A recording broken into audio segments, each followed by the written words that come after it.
Bismillahirrahmanirrahim. Assalamualaikum warahmatullahi wabarakatuh. Waalaikumsalam warahmatullahi wabarakatuh.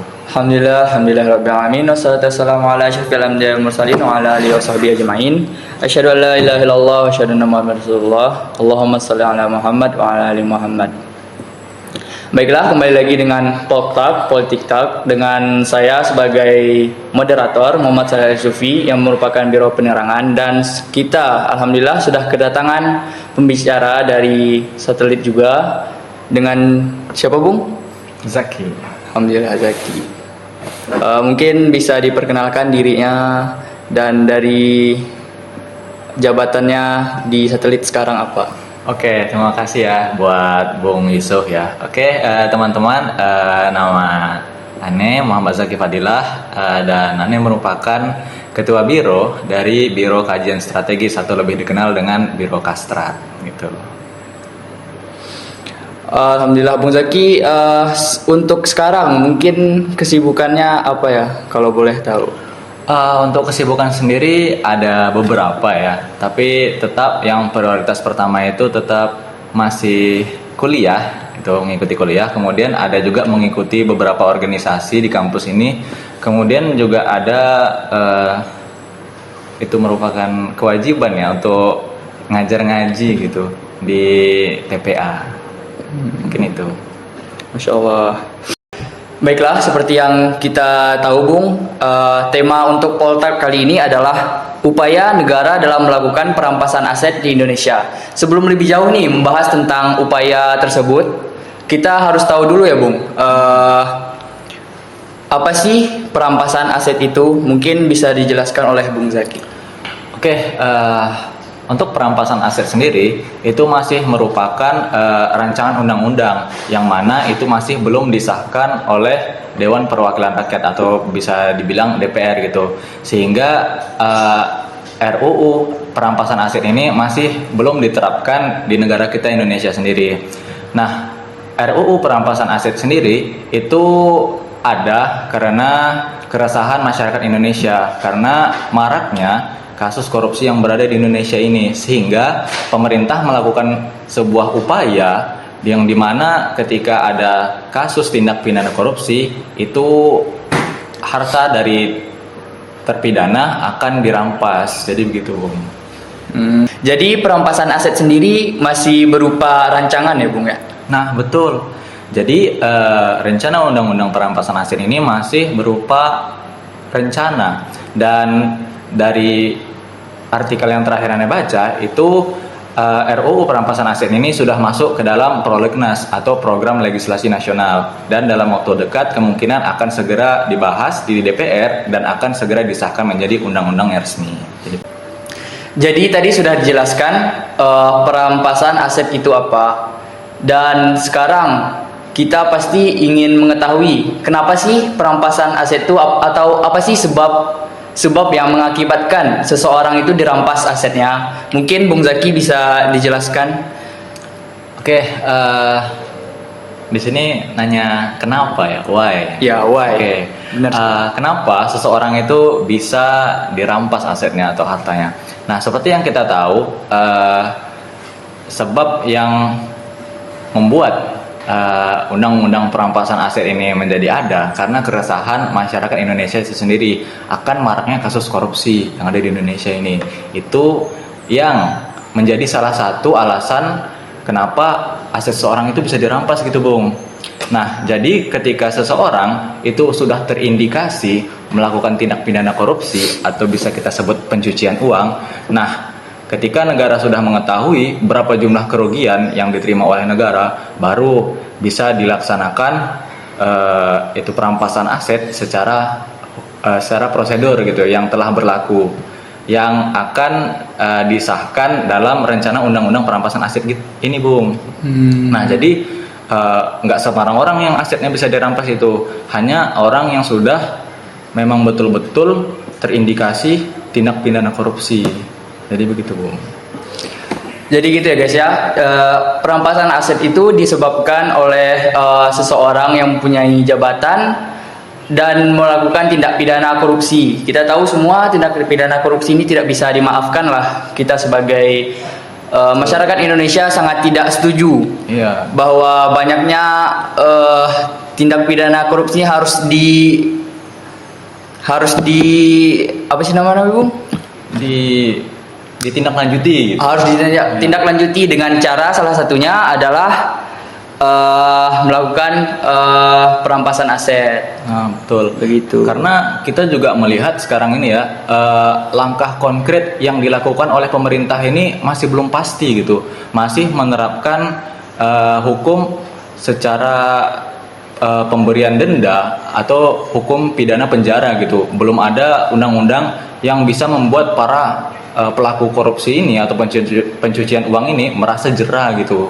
Jadi harus secepatnya nih Bung disahkan agar para koruptor di luar sana itu bisa dapat hukuman yang membuat mereka jera gitu, sehingga bisa mengurangi angka kasus korupsi yang ada di Indonesia. Benar sekali, saya setuju banget dengan Bung Zaki. Tadi kita sudah membicarakan kenapa perampasan aset bisa terjadi. Sekarang yang menjadi pertanyaan adalah apabila perampasan aset terjadi, maka manfaat yang akan dirasakan pasti untuk warga Indonesia dan juga negara. Nah, yang ingin saya tanyakan pertama, mungkin apa sih manfaat perampasan aset untuk negara itu sendiri, Bung? Untuk manfaat, sebenarnya manfaatnya tuh gak ada. Tapi ini adalah salah satu cara bagi negara untuk menanggulangi apabila ada kasus pencucian uang yang ada di suatu negara gitu. Jadi apabila ada suatu kasus korupsi, nah negara itu akan mengalami kerugian secara materi ataupun hal-hal lainnya gitu. Nah, untuk menanggulangi itu dan meminimkan resiko kerugian gitu kan, maka dibuatlah rancangan undang-undang perampasan aset, sehingga harta atau dana yang seharusnya menjadi milik negara apabila dikorupsi dengan orang lain itu bisa diambil kembali gitu, dirampas dari para pelaku tindak pidana korupsi gitu, sehingga kerugian yang diterima oleh negara itu bisa diminimalisir. Itu Bung. Jadi begitu ya teman-teman. Apabila ada pejabat yang korupsi, pasti akan berdampak ke negara dan juga masyarakat. Dan khususnya untuk negara itu sendiri, kata Bung Zaki, apa sih manfaatnya untuk meminimalisir kerugian dari negara tersebut atau negara kita Indonesia. Dan mungkin bisa dijelaskan manfaat bagi warga Indonesia banyak ya kali ya untuk warga Indonesia. Iya, sebenarnya bisa dibilang jumlah uang yang dikorupsi itu bisa dimanfaatkan bagi banyak aspek gitu ya Bung. Bukan hanya diambil oleh satu orang yang kurang bertanggung jawab gitu. Sehingga dengan diambilnya kembali aset yang seharusnya menjadi milik negara itu akan bisa memberikan manfaat bagi rakyat gitu. Misalnya uang yang dikorupsi itu berjumlah 10 triliun gitu. 10 triliun itu mungkin bisa dipakai untuk membangun 5 buah rumah sakit gitu Bung. Sehingga terasa manfaatnya bagi rakyat gitu. Bukan dikonsumsi atau dipakai oleh satu orang yang tidak bertanggung jawab gitu Bung. Gitu. Jadi begitu teman-teman, kalau ditanya manfaat nih untuk negara maupun masyarakat, pastilah banyak manfaatnya. Seperti yang dikatakan Bung Zaki tadi, untuk negara bisa menjadi pengurangan kerugian negara, dan untuk masyarakat sendiri bisa, yang awalnya bisa merasakan nikmat dari dana yang dirampas atau dana yang dikorupsi itu sendiri bisa dikembalikan untuk masyarakat sendiri, bisa dirasakan dan bisa dimanfaatkan untuk masyarakat sendiri. Begitu ya Bung ya? Iya betul. Oke. Baiklah, lanjut untuk pertanyaan selanjutnya. Jadi Bung, apakah ada contoh kasus dari perampasan aset itu sendiri? Apakah ada oknum dari pejabat atau koruptor yang diambil kembali aset yang diambil dari negara? Apakah ada, Bu? Sebenarnya untuk kasus perampasan aset ini belum ada, Bung. karena perampasan aset ini masih merupakan rencana undang-undang sehingga belum bisa diterapkan di dalam hukum negara Indonesia ini. Tetapi kemarin ada sempat berita yang bisa dibilang berkaitan dengan perampasan aset ini. Jadi sebenarnya kasusnya itu bukan kasus korupsi awalnya, tapi kasus penganiayaan. Aduh. Tahu nggak kira-kira Bung? Dari kasus penganiayaan menjadi kasus Kasus pencucian uang. Nah, gitu. gimana tuh, Bung? Jadi awalnya anak dari oknum tersebut itu dia menganiaya seorang remaja gitu yang mengakibatkan dia mengalami kelumpuhan di otak. Nah, setelah diusut terdapatlah sebuah bukti bahwa anak dari pejabat tersebut mempunyai mobil mewah gitu. Dan setelah ditelusuri lagi, rupanya anak dari oknum tersebut itu mobilnya belum bayar pajak. Aduh. Padahal oknum itu sendiri merupakan pejabat pajak. Aduh, Gitu, aduh, Bung. aduh, aduh. Nah, dari awal mula kasus penganiayaan nih diusut terus sehingga timbullah kasus desas-desus bahwa pejabat pajak ini itu tidak taat bayar pajak dan terbukti melakukan penggelapan atau pencucian uang gitu.